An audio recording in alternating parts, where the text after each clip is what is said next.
Sufyon Savriy aytganlarki, qori bilan payg'ambarning o'rtasida farq yo'q. Faqat qoriga vahiy kelmagan degan.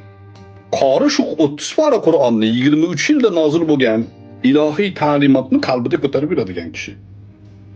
Bu endi fazilatda ancha baland turadi.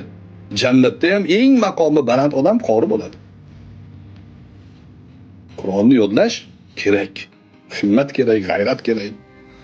Bitta qori chiqarsangiz, xuddi shahidga o'xshab 70 ta ahllaringizni, yaqinlaringizga shafaat qiladi. Bitta o'g'lingiz qori bo'lsa, ayolingiz qori bo'lsa, qizingiz qizni qori qiling.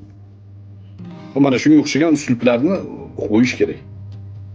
Faqat bunga yuqorida aytganimdek, himmati bor, muhabbati bor odamlarni yo'naltirish kerak. Hamma qori bo'la olmaydi, shuni yaxshi biling.